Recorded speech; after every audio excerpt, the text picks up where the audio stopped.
Bonjour à tous. Dans cette vidéo, je voudrais vous donner un échantillon d'une lecture d'âme, une lecture des archives akashiques telles que je les pratique, afin de vous donner un petit peu des éléments que vous puissiez comprendre ce que vous pourrez y trouver. Alors, le profil que je prends ce matin est tout à fait fictif et bien évidemment, toute ressemblance avec un personnage existant serait tout à fait fortuite et liée à une coïncidence. Donc on va commencer cette lecture et elle va se dérouler selon l'ordre que j'utilise.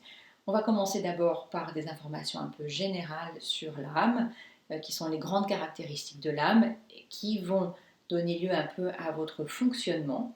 Il ne s'agit pas tellement du quoi, mais du comment. Voilà comment vous devez faire dans la vie, comment vous êtes dessiné pour fonctionner, et puis aussi quelques caractéristiques selon votre groupe d'âme.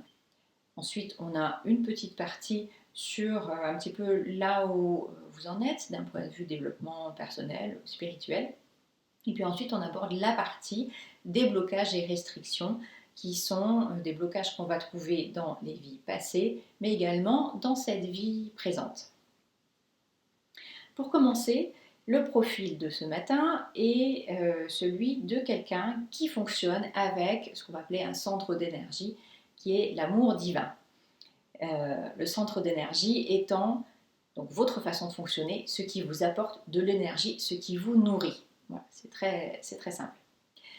L'amour divin, là, ce sont typiquement des personnes qui vont avoir besoin de relations humaines, qui vont être très dans le contact humain, et qui vont être dans l'acceptation sans jugement de toutes les autres personnes qu'ils vont rencontrer.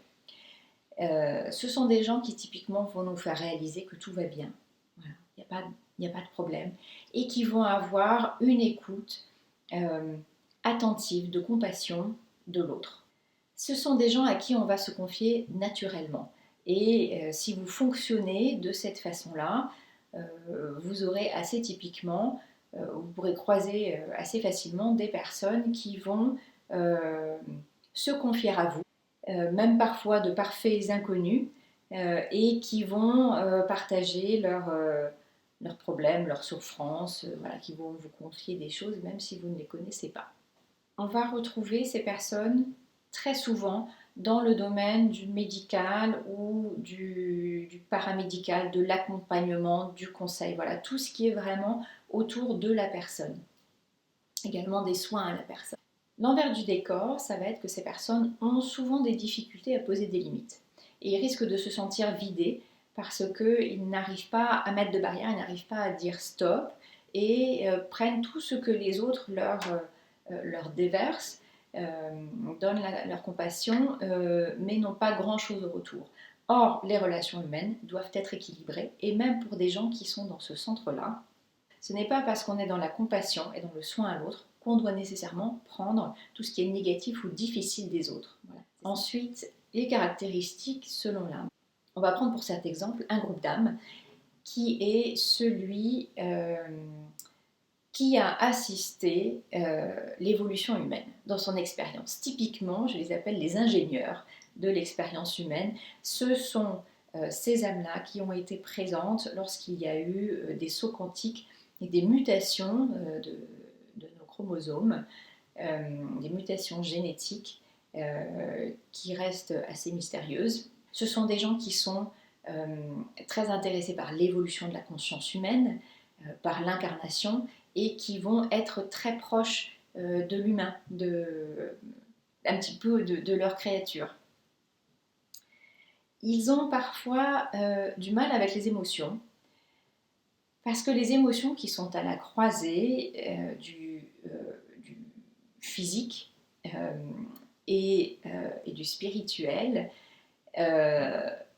ressortent comme quelque chose d'assez particulier. Pour moi, tel que je le vois, quand l'homme a été conçu, quand cette intégration a été faite, en fait, il n'avait pas prévu que les émotions seraient aussi prépondérantes, auraient autant de poids. Et quelquefois, les gens qui sont de ce groupe d'âmes-là, ça les laisse un petit peu perplexes. Voilà, ils ont du mal à comprendre comment ça se passe et comment ça s'intègre. Dans ce groupe d'âmes-là, on va retrouver 4 sous-groupes. Et si on prend un exemple, typiquement, on va retrouver des personnes qui vont la choisir de s'incarner dans des situations difficiles. Ça peut être des contextes familiaux difficiles où on va retrouver des abus, de la violence. C'est souvent parce qu'ils ont un travail à faire et de résoudre les négativités dans la famille dans laquelle ils naissent. Voilà, ça arrive, ça fait partie des expériences un peu plus douloureuses, mais voilà, souvent il y a une raison à cela. Alors passons maintenant à la deuxième partie. Donc je fais là une petite partie très rapide. On aborde là le développement spirituel de l'âme, le niveau de conscience. Et donc selon là où vous en êtes, eh bien, on va pouvoir recommander de faire attention à telle ou telle chose. Par exemple, d'être davantage dans l'intention, dans la manifestation de ces intentions, dans ces synchronicités qui peuvent se manifester tout autour de vous, surtout si vous commencez à poser des intentions et être un peu plus conscient de ces intentions. On va également parler là des leçons de vie. Alors je ne parle pas de mission de vie, c'est quelque chose que j'aborderai dans une autre vidéo. Les leçons de vie sont des thèmes que vous traversez à certains moments de votre vie.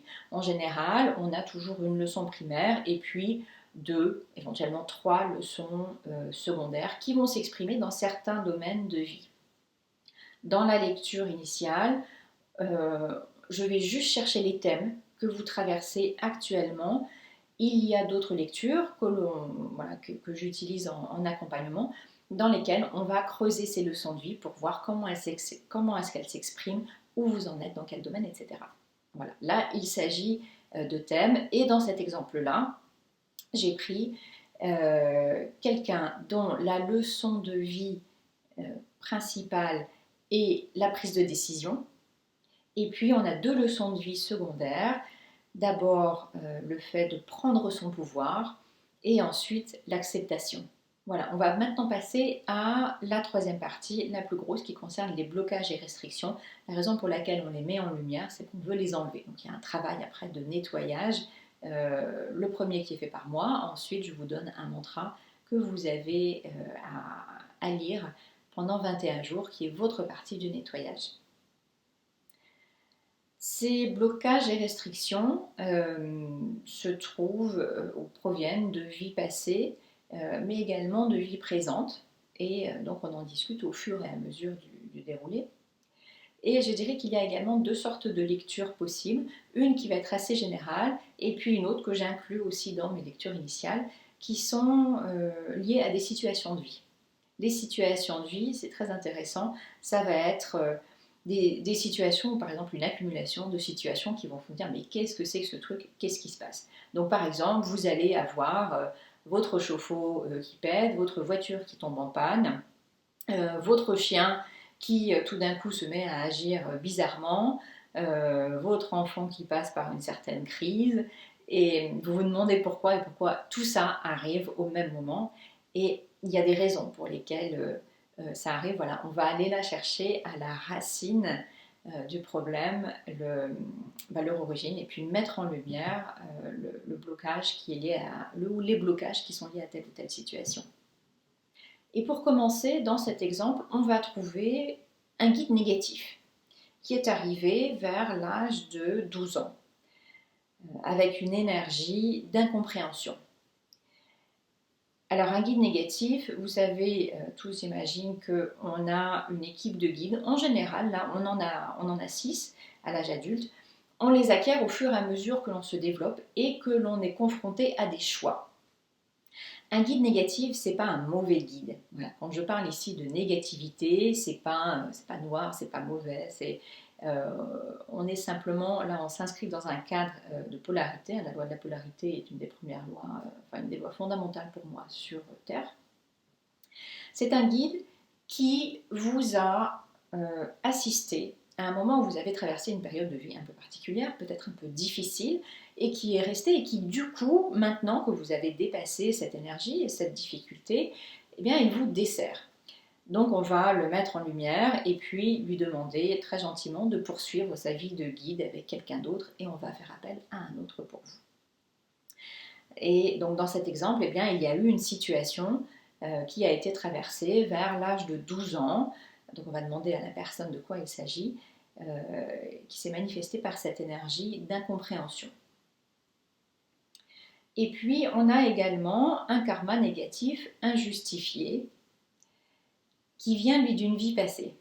Le karma négatif injustifié, c'est que lorsque vous avez causé quelque chose qui s'est avéré négatif, sans intention de faire du mal à une personne. Donc en général, on va tuer ou blesser quelqu'un. Voilà.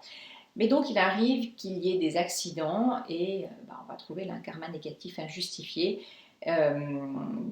qui provient de il y a 5 vies passées lorsque la personne était incarnée en tant qu'homme, un homme qui travaillait au champ et à un moment lorsqu'il travaillait a mal manipulé, a mal mis le frein sur la charrue qui à un moment s'est défait, s'est emporté et allait cogner quelqu'un qui travaillait un petit peu en aval et a blessé cette personne qui s'est retrouvée handicapée, ne pouvant plus marcher. Voilà. Bien évidemment, il n'y a aucune intention de donner du mal, mais évidemment, on est resté avec cette sensation de culpabilité. Voilà, il y a une énergie de culpabilité d'avoir fait du mal sans intention de le faire et voilà, d'avoir provoqué cet incident qui a blessé quelqu'un. Voilà, et on va passer à un dernier niveau de lecture qui sont les situations de vie. Je vais vous donner 2 exemples de racines de situations de vie que l'on peut trouver. Il y en a bien évidemment bien d'autres. La première va être une croyance. Alors une croyance, c'est une idée ou un concept auquel on adhère. Donc quelque part, on décide d'y adhérer et ça vient résonner en nous et on prend cette vibration. Ça constitue donc un blocage puisque ça nous empêche d'être en lien avec toute notre énergie vitale. Et on l'affirme comme si c'était une vérité.